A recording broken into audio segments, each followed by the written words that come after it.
I want to turn briefly to the last 4 days of the Platinum Jubilee, Sharon, because aside from Boris Johnson being booed, which may well have been a tipping point for many MPs to press the button on him today with this no confidence, it was also interesting to me that the Sussexes got booed. Harry and Meghan, what did you make of that? Well, it wasn't a total boo. Wasn't as big as Boris? No, nowhere near. But very unusual for a member of the royal family to get any booing at that kind of event. Yes, and they did. But it wasn't anywhere near as bad as Boris. You could still hear the cheers above the boos, put it that way.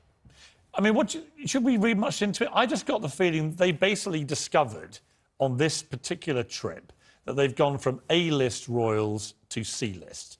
And that's how the royal family are now going to treat them. They won't be on the balcony, they won't be at the top events, and they can come and go if they want, but they're no longer going to be working A-list important royals. No, they have lost their importance. They don't mean anything. The country wasn't that overjoyed. I didn't hear many people go, this is amazing. I don't think the country really cares very much. They didn't. And the thing that I must say is the country didn't react one way or the other. It was, oh, they're here, OK.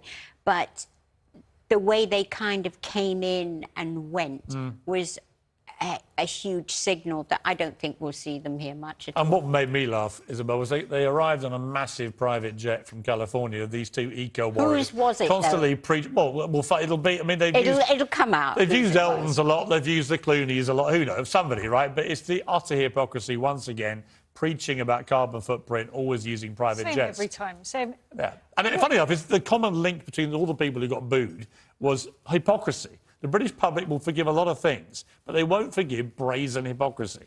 To be fair on them, they did actually keep a relatively low profile, didn't they? And, you know, you said they discovered their C list. I mean, they asked to be taken off the list. You know, they wanted to be out of the working circulation. So I think it could have gone worse. You know, I don't think they overshadowed it. No, no question. Of course, they didn't. No. People took pictures of them, but they did behave quite well. There was no impact. No impact.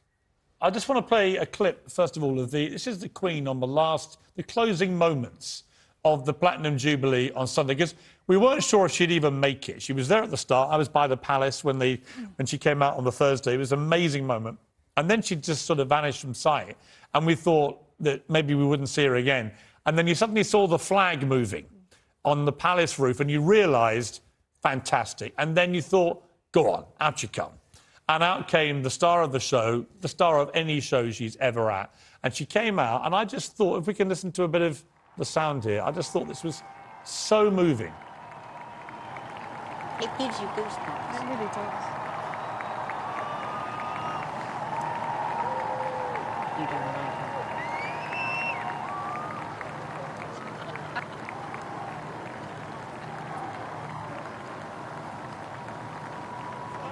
That was a scene, and then, of course, the crowd had burst into God Save the Queen, which was incredibly evocative and emotional, I felt.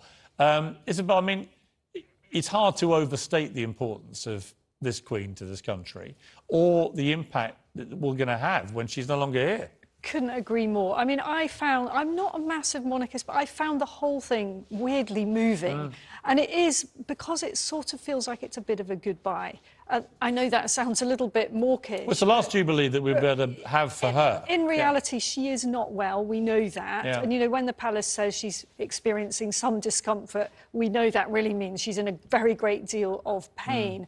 And I think when she does sadly pass, there is going to be a huge amount of national soul-searching. Yeah, I agree. You know, she has held everything together. Yes. Real concerns about the future of the Union and the Commonwealth. I totally agree. Grace, I know you're not a massive monarchist. In fact, you spent most of the weekend, according to your Instagram feed, at a wild festival where you were painting your fingernails fluorescent green. You're not a fan, Pip. Which I thought was a tribute to what the Queen wore, actually, on the Sunday night. Yes, yeah, I was clearly informed I ahead of misjudged time you. and coordinated. But even as somebody who's not that into the monarchy, can you appreciate what this woman has done for the country?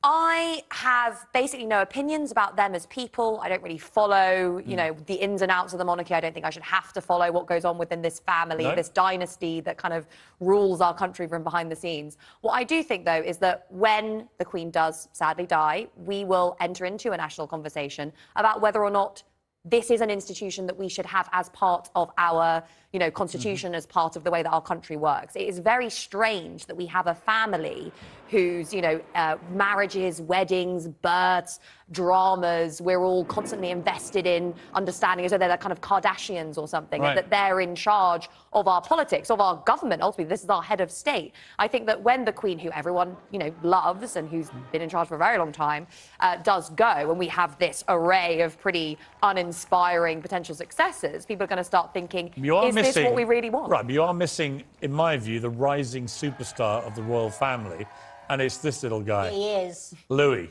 He's amazing. Whose facial expressions over the 4 days got increasingly hilarious, and who clearly began to seize his moment. And in fact, the Duke and Duchess of Cambridge issued a statement tonight on Twitter thanking everybody and saying that we all had a fantastic time, especially Louis.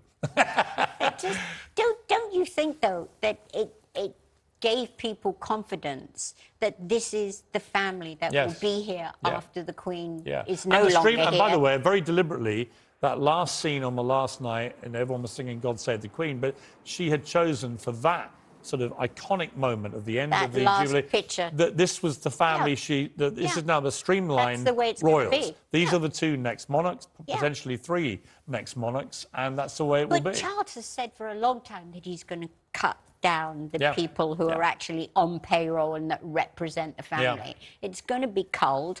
And the thing is, I think that the royal family brings so much to this country. I mean, you look at all the people from all over the tourists. world. I mean, I think the tourism, they don't actually cost us anything. the merchandise the great myth that was is they cost us sold. money. I think if we were going to make a kind of coherent economic argument as to how we construct our head of state, we could probably make a better one for saying, I don't know, have a presidential system or have What, and get our own version of Joe Biden? Well, I mean, no, it wouldn't be. It wouldn't be the same as that. You would have just putting it out head there. of state. I think I'd rather have He the would Queen. just be responsible for kind I of. think I'd rather have the Queen.